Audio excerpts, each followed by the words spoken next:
The local property market 2012 has seen moderate growth due to gloomy outlook of the global economy. 2012 has also seen a slight increment in pricing, mainly for office sector and luxury condominiums and service apartments in KL City Centre, while prices for landed houses, industrial and retail prices remain stable. Now it's time for us to crunch down and look at our options. We've got a whole year ahead of us, so we want to know exactly what to do, where to go and where to put our money. So to help us understand the coming year as best as we can, I have with me Datuk Sri Michael Yam, the President of the Real Estate and Housing Developers Association of Malaysia, or REHDA. Datuk Sri, thank you so much for joining us. Thank you for inviting us. Let's just get right into the game here. You know, every time we come into the new year, people are wondering what to spend on, where to go. So these are some of the questions we want to ask you. Last year, the focus, according to our experts, was on commercial properties. Have extra money, plonk on those, because that will probably give you better returns. What's the situation for this year? Well, I think in Malaysia, it's still brick and mortar. It's still a very safe haven for saving and for appreciating your money. With very low interest rate at the moment, the only thing that can keep pace and probably exceed inflation would be property. It is a good hedge against inflation. It is also a wealth creator. And it still seems to be the way, despite the challenges that we are facing around the world. So I concur with what's in the past. Put money in brick and mortar. Perhaps you need to look at which sector Which quite of the brick property. and mortar to put your That's money right. in. Is Yes. it commercial? Is it residential? Is it industrial? Is it retail? I think that needs a little bit more analysis and needs also an understanding of the appetite of the individual investor. Which is precisely why we are here with you, because we would, you know, you've got a lot of paper around you. I would imagine you've done your analysis. So tell us what you found out. Well, in general, when you look at the country's social demography and in terms of population growth, one of the safest place, all things being equal, to put your money in would be residential segment. Residential because, as I said earlier, we have the population growth. It's about 2.3%, so roughly about 600,000 babies have been born now. So you can be assured in 25 years' time, these will become the people that would want homes, right? Right now, we also have a very young population. Roughly 50% of population of the country is below 25. So the demand for housing, residential, in other words, a roof over their head, will continue to be on the uptrend. So residential in the January right through the investment period. For a little bit more speculation, perhaps, again, all things being equal, because I need to qualify, because there's these things as location, Of course, yes. infrastructure and services. But if we're looking at the Klang Valley here. Klang Valley? Well, the second area I would think would be commercial, or more precisely, basically shop houses. That type of plain vanilla brick and mortar that you can control. So I would go for that because it's also quite bite-sized. You know, it probably ranges from just above $1 million to maybe 5 or 6 million, something which the general market could afford. When you go beyond that, industrial lots obviously are more contained in the suburban area of Klang Valley, and in general they're fairly large units, except for maybe semi-detached factory lots, which probably is closer to what I call shop house type of market.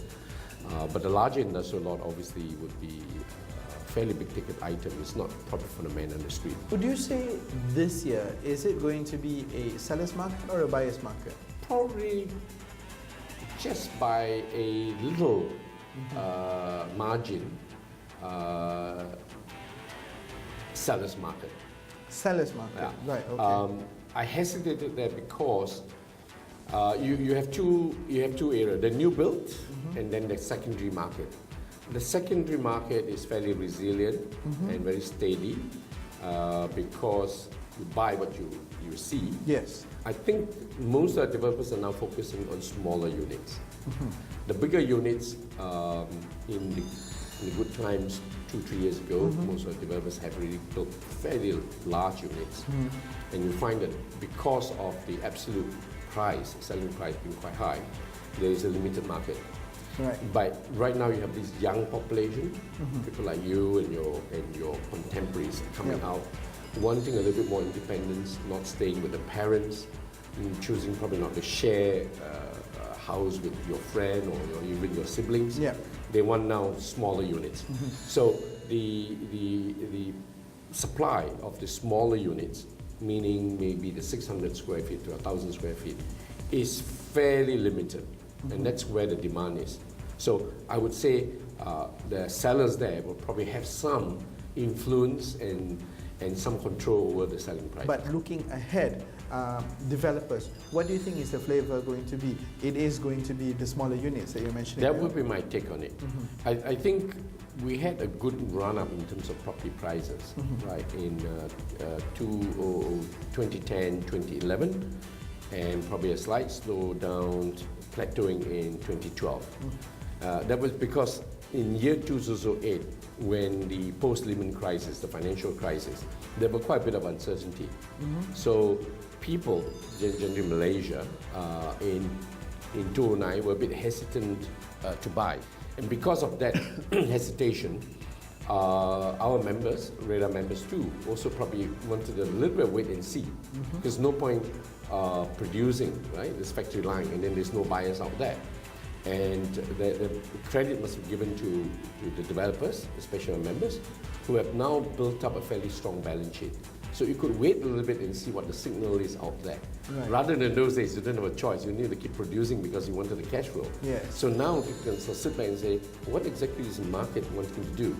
And of course, when we found that there was some decoupling between Malaysia and basically the Asian region from the Euro crisis in Europe and the fiscal challenges in America, come 2010, those guys who hesitated in 2009 has now joined the queue for those people that come into the home buying, if you like, spree in 2010. So because of that, there's a little bit, it's like an escalator suddenly stopped. So the guys in front has been pushed by those at the back.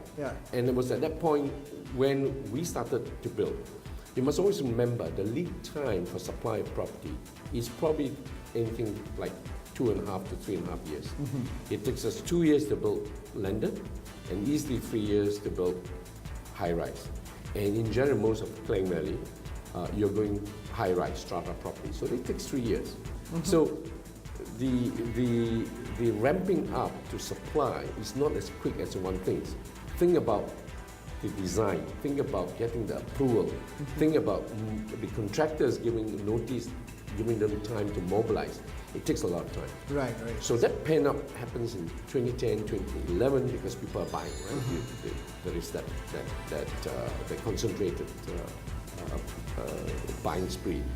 And of course, we managed to catch up in 2012, stabilized a little bit because people, the election, is the election, not the election? Question. So we see that plateauing again. So my reading in 2013 is that at some point in time, the government... The election has to happen. Has to happen. It's over. There's a very clear mandate. And government is able now to go ahead and plan for the next 5 years. Then people have even more confidence in going in. Right? The challenge then is for us as developers then to read the market properly. And I guess in the Klang Valley it's quite obvious. Residential, small bite-sized units for the young population coming into the market. Ideally, landed property in Klang Valley, and it's difficult. There's hardly any land now. So people are living further and further away.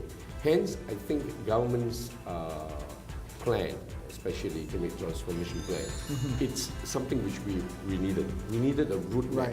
We needed a route map to cover all grounds, from public transportation to where we we're going to transform the country economically, Yeah. to how we're going to take it to the next level, like FDI, Yeah. right?